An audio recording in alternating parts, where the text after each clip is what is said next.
So to continue our triple changer special, we have the one triple changer Autobot that I own. This is the Thrilling 30s edition of Autobot Springer.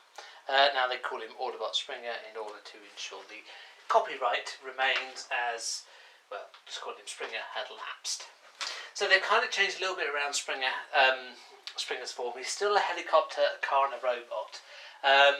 But the car, whereas before it was kind of a, well, what is it? Now it's called an armoured car. Kind of works. I think it's perhaps more of an armoured buggy. But there we go. So we've got some big chunky wheels on him. He does have a weapons launcher which can plug into it. The fins here don't really work in this mode. You could do them like that, I guess, to give the impression that they're a spoiler or something, or you could kind of try and move them out of the way. They don't really have anywhere to go. So the instructions say to have them like that, but realistically they are very much superfluous and they just didn't have anywhere to put them. Otherwise, yeah, I can see where they're going with the armoured car. The colour scheme is very Springer. There's a lot of panel gapping you end up with all along there and where things don't quite fit. But overall, I can see where they're going. So he comes with a weapon launcher. It does actually fire, so it's got a two-stage fire. So do 1, 2. It's not massively powerful, but it's still quite a nice touch to have. And of course, you also come with Springer's sword, which is the rotors for the helicopter, which is very much in keeping with the original. Now, obviously, this is a Thrilling 30s release, so it's not a masterpiece. It's not meant to be scaled to the masterpiece. However, it scales very well with the third-party release of Octane, or Unique Toys Fuel Supply Provider. So it does look very well, and Octane of course is meant to scale with Masterpiece Transformers. So actually the two go very well. You can well believe that Springer is part of the same world as Octane. You don't end up with one Transformer that's ridiculously larger than the others. So I just want to show you that, and as I say, we'll continue this comparison as we progress. And finally, we'll then have a look and see how he fares with the Masterpiece Transformers. Okay, so we'll just move Octane out of the way for now. Now we'll go to helicopter mode. Just take these parts out of the way too, so that we don't lose them or get in the way as we're filming it. So, helicopter-wise, you're talking about front of the helicopter here, rear of the helicopter here, and then all these parts and everything will become the side of it. Wheels, of course, are something which helicopters, well, obviously they have some form of landing gear, but nothing quite like the same as this. Okay, so to begin, flip out the little landing gear here. Do you know, actually I'm going to put the little landing gear in because I just have visions of that being got in the way.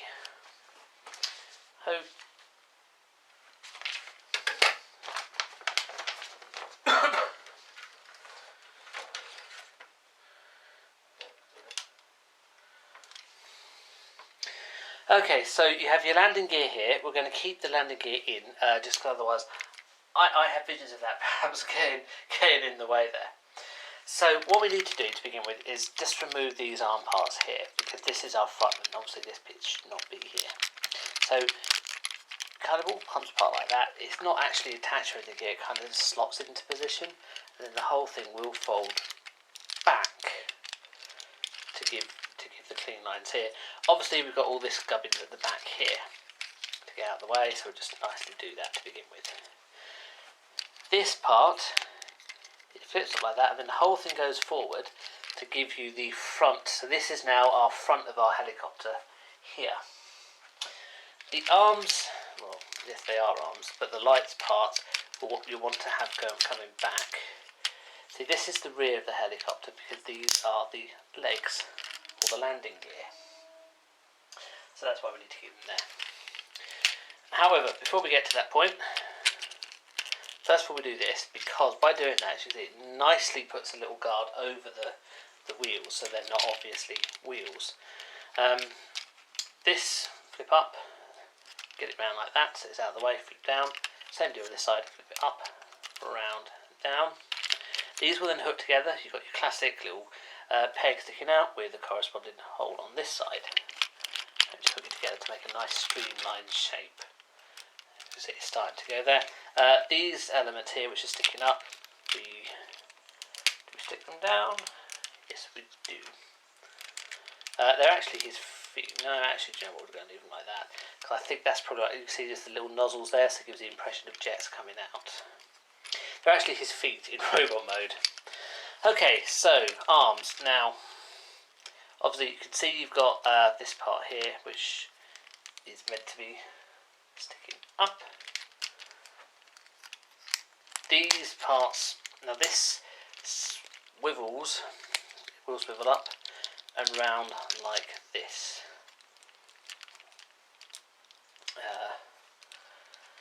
Okay, so once we've done that, as they sticking up, they don't stick up, they stick out to the side. It kind of just rotates. So you've got your arm like that, rotate it, and then that folds up like that. The reason being you want this window inside. Now this will all go back into alignment. Same deal. So once we've got this, you can see we're starting to get our attack helicopter on this side. Of course now we've just got to do this side. So start flip this out, flip it around like that, close that in. No, flip that around. Oh, what am I doing? I had it the right way around to begin with. Close that in, and then we just need to push it into place. These pads, I have to say, are a bit of a pain because they don't want to stay. And this flips down. We are very nearly there. Of course, we've still got rotors to do. So now we're going to flip the landing gear down here, and the landing gear down here and here. So we almost have our helicopter. As you can see now, these are really annoying. It does not like, I suspect, the peg.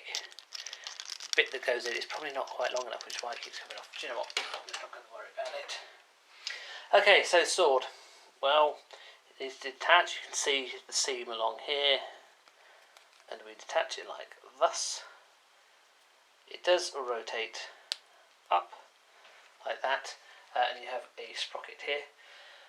Now, it has to be said, this is a very, very tight fit for here.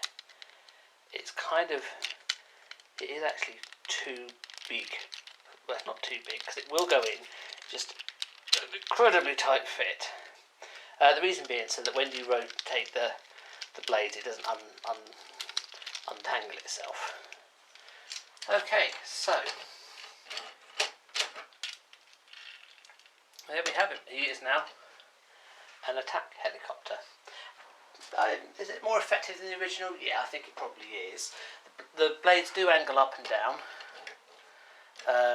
which is quite good for the rotors. It's got quite. This is where these are far more effective at the back here, except when they do that. Pause.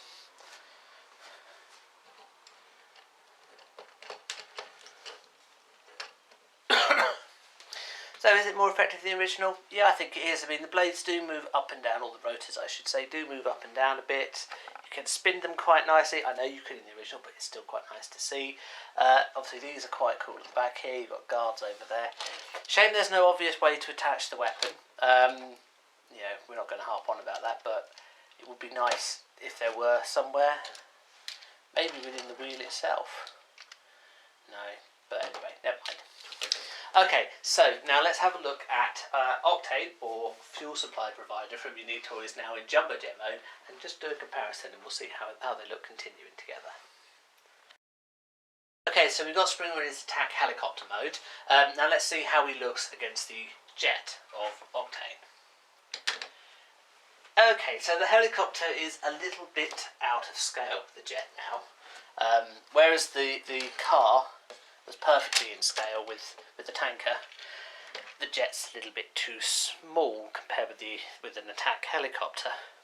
So I suppose you could argue it's a very big attack helicopter, maybe not. I don't necessarily think that would work, but it's not ridiculously out of scale. You know, they do still work well together, but it is noticeable that the jet's a lot smaller than the attack helicopter.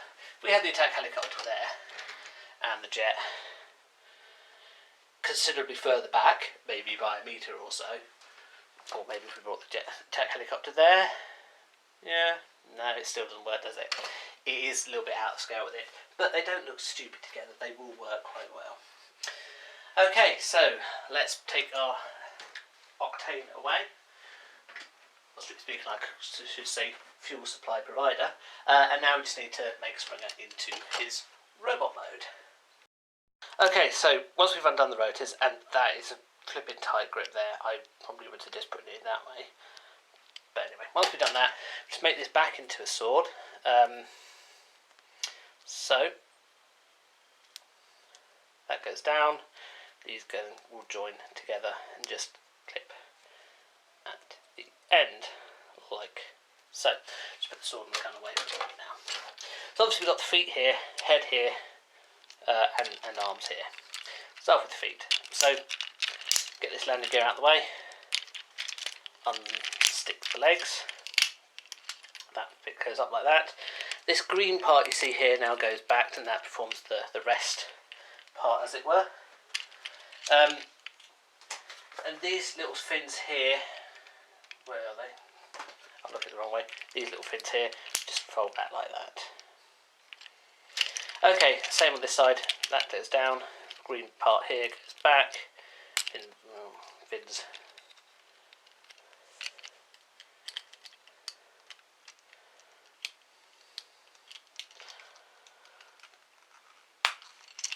Okay, green part goes back like that, and then fin just closes like that. Get it out of the way.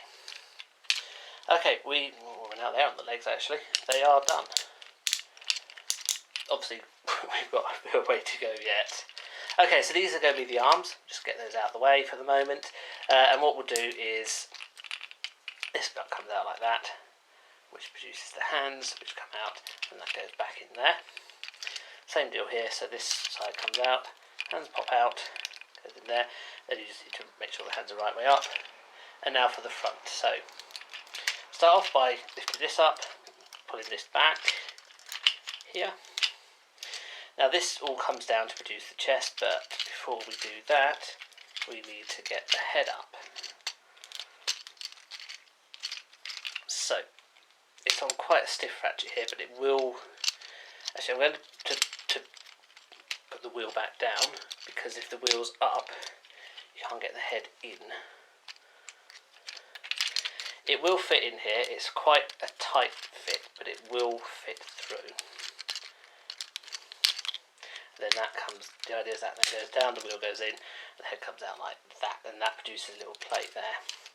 Move the arms up here, so you've got your classic peg and hole, and then same deal here, and then that can go up like that. And this bit, which keeps falling down, should stay up like that.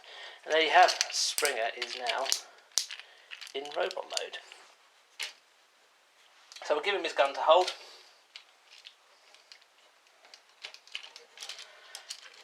And also he can have his sword as well.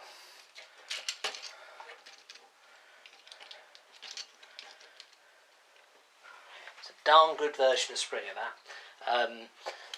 Colour scheme is great. Detail, particularly on the head, is really good as well. I like that he's got all the weapons. He looks good. Excuse me. It's quite tall. It's not particularly super slim, so it feels like he's got some presence to him. Actually, the arm's not quite in there. I feel like he's got some presence to him. As is common with a lot of Transformers, nowadays he's extremely poseable. I like how these kind of stick out here, a bit like how Galvatron did, or has done even in re-released. So that looks good. He's very stable too, which is excellent. You know, he is far better than the original Springer was. He looks like the original Springer too. I know they've obviously updated some of the modes, but the robot mode in particular really does capture the essence of the original Springer really well. I'm impressed. He's definitely worth picking up. Okay, so now we've done that, we shall move on to some size comparisons with Octane who, let's not forget, is scaled to be a masterpiece, and then the others and see how Springer looks.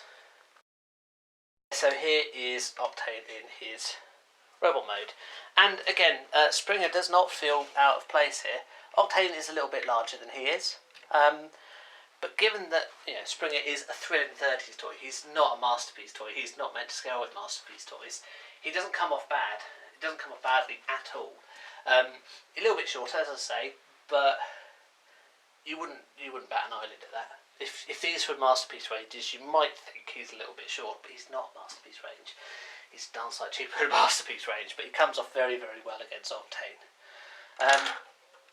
And then we just compare him with Masterpiece Prime. Again, he comes off very well. Masterpiece Prime is bigger. You'd expect Prime to be bigger, but he doesn't look out of place at all. So yes, Springer scales very well with the others. Okay, so we'll just stand Springer next to our other characters and give you an idea of the scale against the full range as well. Okay, so now you will sit at the other end of the triple changes reviews. We compare all the triple changes together, just as both a height comparison and also because they're pretty cool as well. So we start off with Astrotrain here. Springer is very much on par with Astrotrain. He is a bit shorter. He's far more stable than Astrotrain. He keeps on wanting to fall over. Disappointing. Astrotrain is in general disappointing. Astrotrain's not going to stand up, so it's going to leave him against the side because, frankly, he's a bit of a disappointment with the robot mode stability. Good old Blitzwing absolutely dominates. He is at least I would say Springer comes up to maybe, he's a little over half the height of Blitzwing, particularly taking into account Blitzwing's gun. Again, it doesn't feel too out of scale. It is out of scale, but it's not too bad with it. Just compared with Springer, Blitzwing's the correct scale for Astrotrain. And the same is true of Octane here. Let's move Springer in front a bit there. Octane is taller than Springer. He's wider, significantly wider than Springer. But again, that kind of feels like a similar right scale. And let's not forget, there isn't one more Autobot that we're comparing with here. Optimus Prime. Prime's taller than all but Blitzwing, and again, it feels right. It goes when we stand Prime in front of Astrotrain. It blocks Astrotrain now. You can just see him through the back there. But Prime feels a very good comparison. If I were to see a masterpiece Springer, I'd like him to be a little bit taller than he is, maybe at the same height as Octane, but he doesn't need to be any taller than Octane, certainly. And there we are. That is our triple changes special. So we've got 4 triple changes in total. Astrotrain, or Evil Star from Toy World, is the most disappointing of them all. He's far too complicated for his own good. The robot mode is not particularly stable. The detailing is excellent though. If you are going to have him in your collection, put him either stay him in robot mode and try and figure out how to stand him up, or have him in train mode, as he looks brilliant in train mode. Octane, or fuel provide. What's he called again? He's fuel supply provider from Unique Toys. Is brilliant. Every mode is excellent. He's easy to transform. Very, very stable. Blitzwing from DX9 or Gewalt is another excellent toy. I really do like his robot mode in particular. It gives a good, powerful presence, and is another great toy. And the only official toy that you've out of the 4 triple changes, Hasbro's Thrilling 30s version of Springer. A very good update of the original Springer. The helicopter mode is perhaps the most, I want to say least impressive. That's not to say that it's a bad mode at all. It's just not as good as his robot mode, which is his best, or as his armoured car, dune buggy kind of mode. So there we are. That is the 4 triple changes. Thank you very much for watching. Please do click and subscribe for some other videos, and I will see you in the next review. Thank you. Goodbye.